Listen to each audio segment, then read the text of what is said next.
What's up, y'all? My name is Jason Littrell, and we're going to wait a couple minutes to get people in here. This is 5 marketing gaps nearly every restaurant has and how to fix them.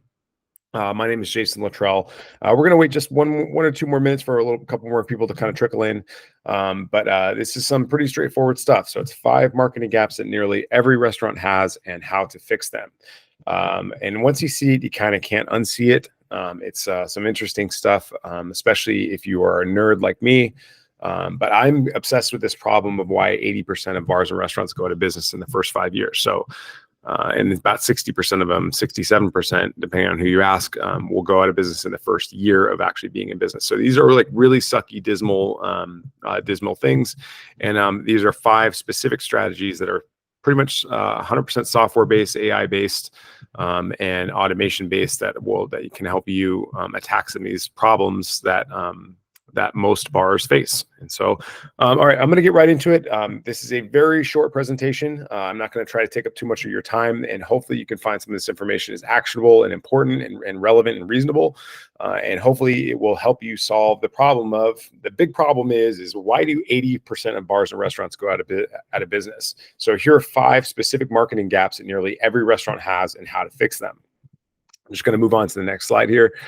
So I'm Jason Littrell. If we haven't met, I'm Jason Littrell. I'm a bar consultant based in New York, and I'm obsessed with the success of independent spirits and hospitality brands. And I see a lot of that.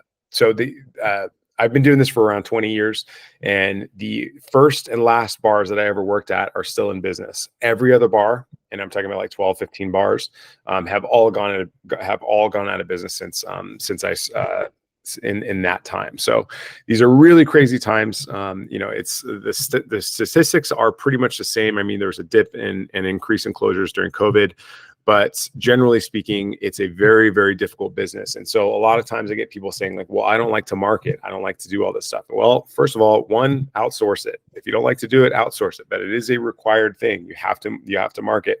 Another thing I always hear is that people always talk about how they don't want to seem spammy. They don't want to. They want to make sure that their marketing is in their voice and that they are speaking in terms that people understand. Yes, I'll get to that. I see that in the comments.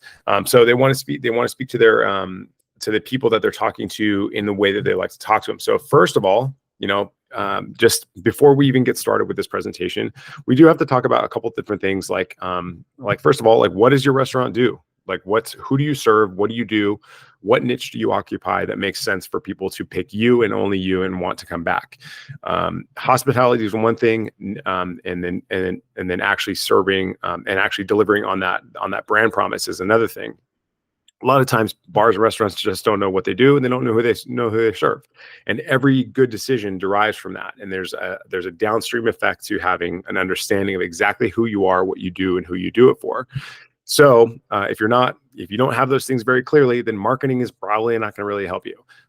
So if you don't really understand very clearly on who you're serving and how you're serving them, then you're just going to be wasting your time with your marketing. Another thing is like we've been doing great on Instagram. Everything Instagram is really good. Well, I got news for you. The organic reach for Instagram is around 3 to 4%, right? So that means if you have 100 followers, about 3 or 4 of them are actually going to see what you post. So if you notice that, Meta, they force feed you on the things that they want you to see, and that is pretty much the entire. That is the working. So unless you want to pay, if you want to pay people and say, hey, listen, if you want to pay people to come in and boost your posts, then that's one thing. But otherwise, you're probably wasting your time on Instagram. So what we're talking about today is the 5 things that every bar and restaurant can do, that they should be doing. That does not have to do with what you probably understand or think about marketing for your bar or restaurant. So it seems again like this is kind of some stuff that you're not, that once you see it, you're not going to be able to unsee it. But I'm Jason Littrell. My last shift was at a very fancy cocktail bar. I'm based in New York. This is what I've learned. This is the summary of the information I've learned over the last 5 years. So again, it's going to be a really quick presentation. It's not going to take more than 10, 15 minutes unless you've got a ton of questions. And now let's blaze right through it. All right. So This is so this is basically how I believe that bars or restaurants can succeed online in 2024. Now, the reason I say online is because most decisions are made online, and your very first impression of your bar or restaurant is going to happen from that 4-inch screen that's in your pocket. And so if you are, think about it. So when was the last time you went to a new place that you hadn't heard about from somebody? So near me searches on Google are very prevalent, and this is deeply ingrained in the new consumer psychology. This is deeply ingrained in how people make decisions. So if you're not impacting what happens in that first impression, then you're probably going to be lost to irrelevance. And again, the statistics of bars and restaurants going out of business is like really miserable. It's really sad. 80% over 5 years, 67% over the first year, depending on who you ask, but it's pretty consistent. Because again, my first bar 25 years ago, my first bar that I worked at just celebrated its 25th anniversary, and the last bar I worked at are in business. Every other one in between is out of business. So what we have to do is we have to consistently generate leads. We have to consistently nurture leads into visits, and we have to consistently turn bookings into sales, and then consistently turn sales into reviews, then consistently turn sales into repeat buyers. So a lot of these things feed off of each other, and this is what's known as a flywheel. So they kind of just spin. So that means that eventually, if you're doing this right, then the output considerably exceeds the input. So the amount of time and effort that you put into marketing, you can see some specific and very clear ROI on that time. So you'll see on the right, you'll see it on the top of the funnel. We call this a marketing funnel. On the top is the leads. This is everybody else. Above the leads is everybody else everybody in the universe.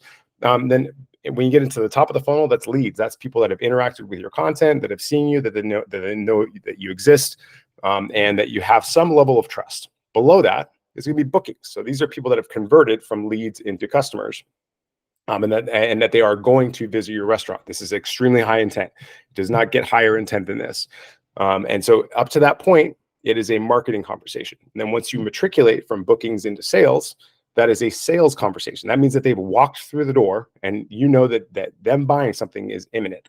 So your guests are going to buy something at this stage. Now, the next stage after that is converting from sales into reviews. Now, this is when you engage your audience, your customers, into being raving fans, and you ask them to leave some sort of feedback publicly, so that other people can help them. Other people can make a decision based on other people's decision, on other people's feedback. This is known as social proof. So reviews are extremely important. It is the cheapest advertising you're ever going to get. Now, all of this is assuming that we're not willing to spend any money on advertising. Now, I'm not saying that you shouldn't. You should spend money on advertising, but only after you've gotten your organic engine all set. And so this is so the presentation today is mostly going to talk about organic marketing. So once you get this dialed in, once you get this right, then you start boosting money to scale that, and that's the next step. But most times people, they spend money and they're like, oh, advertising doesn't work, and that's because your organic system is garbage. So the reviews convert to the bottom of the funnel, which is repeat buyers or new leads. So that's the kind of the flywheel that we're looking at. So next thing I want to talk about is that most restaurants are leaving leads completely on the table. Now, a lot of times they will look at your marketing, whatever it is, and most of the time it's either Google My Business or Instagram.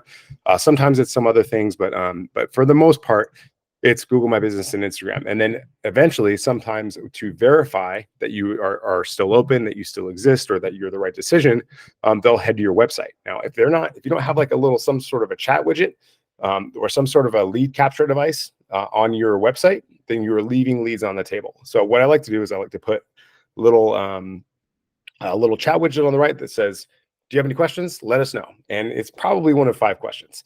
We'll get into that in just a little bit. But I like to put a little chat widget, because if you have an encyclopedic understanding of your website, of your business on your website, people will still be like, I want to text somebody right now. And so they will choose rather than to look over the internet, over your website, over Wikipedia, over review sites, they will say, I want to text somebody instead. So put a review widget on your website. There's tons of software that does it. I love a piece of software called High Level. And so that's what it does. So what we do here is most local restaurants don't have an SMS capability, but this is how people like to communicate. They like, how many times do you check your phone every day for text messages, even if there's not a text message there? So SMS is the most preferred method of communication. And the average SMS open rates are around 98% compared to email, which is, if you're really good at it, around 20%. So the average is about 16%. And that's assuming you have a good subject line. So most local restaurants don't have a missed call text back system. So this is an automation. And so what happens is you can set up a marketing enabled phone number so that when somebody calls you, that you can automatically text them back. And so they get immediate gratification. This is 24/7, 365. It doesn't matter if there's a holiday. The system doesn't take breaks. It doesn't have PTO. It doesn't go to weddings. It doesn't have hangovers. So 64% of inbound calls to SMBs, to small and medium-sized businesses, go unanswered every single day, which is astonishing. And if they're calling you, that's a very high intent that they're going to buy something, that they want to buy something. With restaurants, absolutely. If it's a car dealership, maybe it's a little less. But if it's a restaurant, if they're calling you, they want to buy something. And so what you do is you connect your phone number with an AI, with a GPT-4, and you say, I'm ready to buy something. And so that means you'd like to make a reservation. You have a buying question like what on the menu is gluten-free, or maybe I lost something, or any number of I need directions, those kind of things. So you can connect your phone number with AI to automatically answer these questions, because you can have the AI crawl your website to answer the questions that anybody may possibly have. Give it any number of websites to train on, and it'll answer the question via text message 24/7, 365. It's insanity. The next thing that most restaurants are leaving leads on the table is that they don't have Google Chat activated. So if you haven't had Google Chat activated and are not actively responding to this form of messaging, you're leaving a ton of leads on the table. And if you don't have this connected to some sort of a CRM, which stands for customer relationship management, then you are leaving all those leads on the table, and you don't know who those people are. So they just evaporate, they get lost. So if you are not connecting your CRM with something like Google Chat, then you are probably not responding to those messages. And that is hyper important that you respond to those questions, because they're not going to have those questions tomorrow. They have those questions now. So most local restaurants don't have Google Chat activated. The average business receive about 1,000 visits per month to their Google business profile. So a couple things here: make sure that the chat is activated, and make sure that the information is completely up to date. Okay, the next thing is most restaurants are leaving leads on the table with citations. And so citations are bits of references to your website. So the way that Google knows that your website is important, that you are a relevant response to a search, is that there are other websites linking back to you. So if there are other websites, blogs, news, so all this other stuff like blogs, news, PR articles, anything, if they're pointing back to you, then Google's like, okay, well, these people are talking about this particular thing. So when somebody looks up for this thing, then they're gonna be like, okay, well, this is gonna be important. So we're gonna bump that up in the rankings.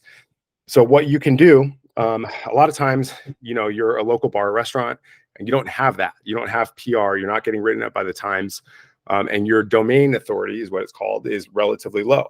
So in order to combat that, what you can do is you can hire a piece of software called Yext, and automatically distribute any updates to your business, whether that's the hours or the menu or the staff or the location, whatever it is, to about 150 different websites. And these websites are like Bing, Facebook, Yext, or Yelp, Google My Business. And so you can distribute the updates across about 150 different websites and get overnight automatically 150 plus different citations leading back to you. And so when Google sees that, they're like, oh, wow, these people are active, they're relevant, and people are talking about them. So they love to see consistent data. So anytime that you have any sort of marketing campaign or any new menu item or something like that, push an update to all these things. And this software costs around $100 a month.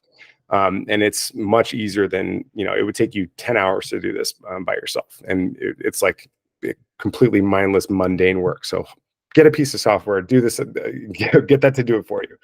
The next thing is, once you have the leads, so, your phone rings, and then you've captured a phone number and a name, phone number, and email address when the phone rings, or if they've entered your chat, or if they sent you a Google My Business message.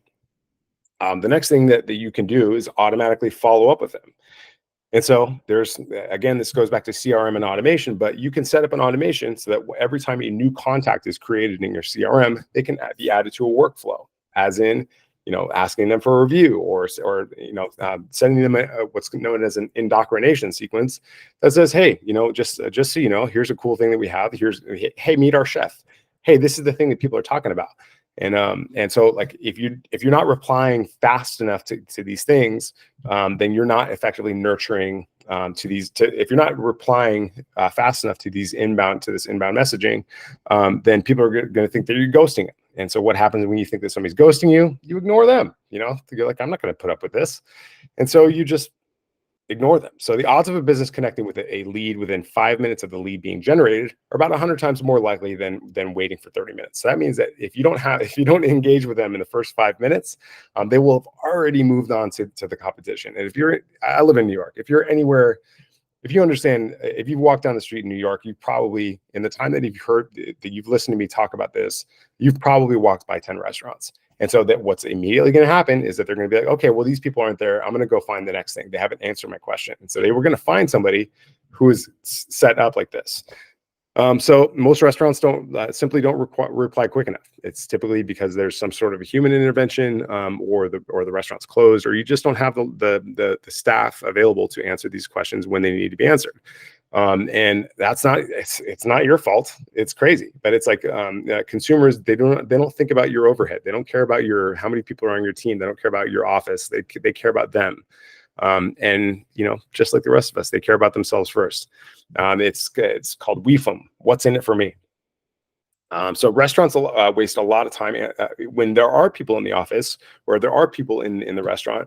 They're kind of wasting a lot of time answering the phone when that doesn't necessarily even scratch the itch that your customer may have, because they may not know the answer. They may be too busy. They may be like, you may be taking them off of a revenue generating activity, which is making and serving cocktails. And so, like, this is kind of wasted time. And to exacerbate that is that you're answering them in a way that they don't prefer to be answered. Like, they may be calling you, but they really want a text message. This is like through and through, like the research shows that people just want to be text message. They just want text messages. If you guys have any questions or comments or ideas, thoughts, complaints, put them in the chat and we'll get to it at the end of the presentation. So most restaurants, and to boot, most restaurants don't reply consistently. And this is even with places that are staffed well. So sometimes they reply, they don't reply the same way. But with AI automation and a marketing enabled phone number, you can kind of relieve all that. Also, a lot of times you don't reply with personal video. So 93% of companies who send personalized videos see an increase in conversion rates. Now, what this means is that eventually you will have you'll get kind of a feel for the same 5 basic questions.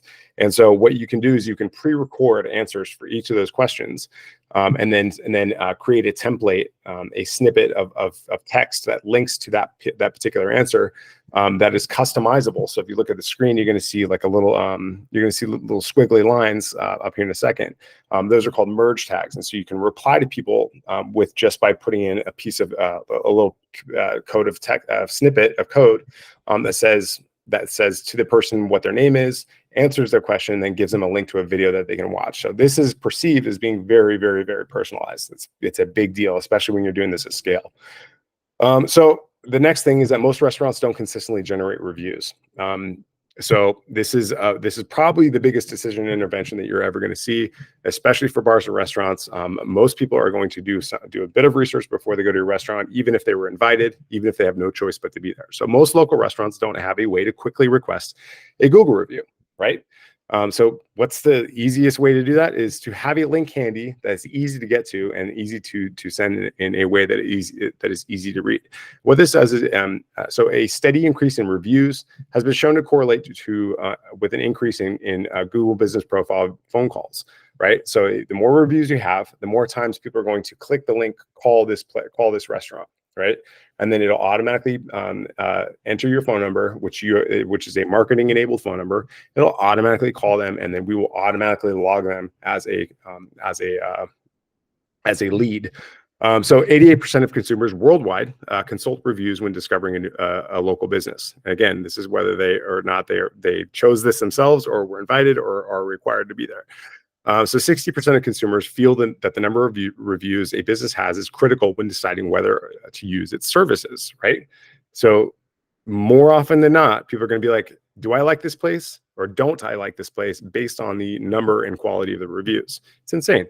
So most restaurants also don't reply to the reviews, right? So we're just too busy. We just don't know about it. We just don't know how important it is. But that is a conversation. And so you're entering a conversation with as many people as possible, because the more conversations you have, the more business you're going to do. So 89% of consumers say that they're likely to choose a local business that responds to reviews. People who receive a response feel connected to the company, and others are more likely to leave a review if they see that the business responds, right? Again, who likes to be ghosted? Nobody. And so this goes into the next thing, which is database reactivation. So when you have a large database of customers, like if you're consistently organically receiving leads and having marketing qualified opt-ins, then what's the next big opportunity is to make them an offer. Give them something to buy, because you already know that they like you. And so why not give them more of what they already like? What's wrong with that? That's called sales. Some people get a little squeamish when you use the word sales, but we're in business, and if you don't make sales, then you're not going to be in business for very long. So using a CRM, some sort of a marketing system that allows you to collect all your contacts and then email them or text them all at the same time is called a database reactivation. Be like, hey, Mike, thank you for coming in. We appreciate your business. Can you just show this email to your server, and we'll give you a free beer with your dinner? That's an offer. And that, you can put restrictions on it. You'd be like, hey, like this only works before 7, like off peak hours, but just show it to your server and we'd be happy to buy you a beer, whatever it is. So being able to send bulk messaging that is actually also personalized it's known as a nudge, right? So you're nudging the person, just saying, hey, this is a thing that exists. We'd love to have you in. Here's a reason to come in. Same goes for text messages. Now, people think that text messages are kind of icky as far as marketing. We all get them, but there's an easy way to opt out.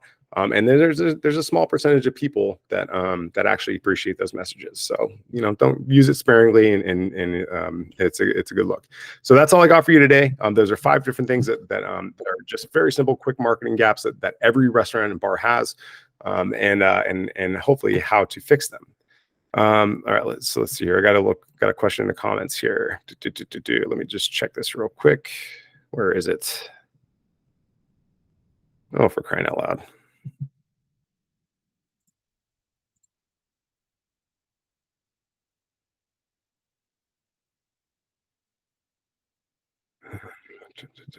My goodness, where is it? Wow. I'm having a senior moment right now.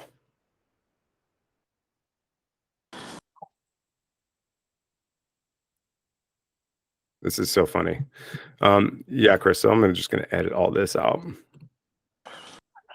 Thought you might, but I figured I'd type them out. That way we could have questions coming from different people. Dude, I can't see where it's coming from. I can't find it. I can't find the chat room. The 3 dots on the lower right? I'm on my phone. I'm trying to remember. I'm like so having a senior moment. Oh, I see it. Okay, so you laid a lot of things that have to do with marketing, even with the awesome software and tips that you've shared. There isn't enough time in the week to knock these all out. Which marketing component that you discuss is the single most important? Where do I start? So without getting into too much detail, you are welcome to reach out to me wherever you're seeing this video. But I use a software called High Level that checks pretty much all of these boxes. And then anybody who investing in knowing how to work a piece of software like this is, I would say, extremely important. But High Level is the short answer. That will give you pretty much everything that you need to do. But this was my bread and butter for a long time. So if you have any questions, just reach out to me. So what's the best offer to use to reactivate business? Do I have to give something away? You don't always have to give something away, but it has to be some sort of a compelling offer, like an offer that is reasonable enough, that is interesting enough to get people out of bed. And you have to make it easy, convenient, and effective. Now, people like free stuff, but think of it more as a marketing, as an acquisition cost than as an ad expense, rather than think of it more as an ad expense than just giving something away, because what you're doing is you are sorry, what is going on here? So what you're doing is like this is the customer. This is also known as a customer acquisition cost. So if you cost out a beer, you're like, okay, so a customer thinks like, okay, well, a beer is $7. But for you, the cost of a beer is less than $1. So if you can get somebody in to buy a $20 entree for the cost of a beer for you, then that is a net positive from a profit standpoint, and also that is just the cost of doing business. And now, bonus points if you're getting somebody else involved into the flywheel and saying, okay, cool. Well, if you bring in a friend, we'll buy you 2 beers. That means that you're getting a new customer, which is so for the cost of 2 beers, or 2 glasses of wine or whatever it ends up being, like you're actually acquiring a new customer, which is very, very, very important. And so you can also do table side review systems. You can also do like table tents and presenting offers. Any restaurant should have some sort of a backlog of offers, like 5 or 10 offers that they use all the time. And you just package it up in different ways, like a Thanksgiving special or a Valentine's Day special or a Mother's Day special, whatever it is. Just have a group of offers that you just consistently use again and again and again, because why not? All right. So that's going to do it for today. I don't have a whole lot more time, but thank you all for joining. Thank you all for checking this out. And I'm excited to see what you do with this. Be sure to tag me and send me DMs if you have any questions. I'm happy to help. Thanks. Also, this and more information is available on barteams.com. And that's kind of my online brain. So head to barteams.com and see where all this stuff comes to life, and see all this stuff in action. Thanks. See you next time.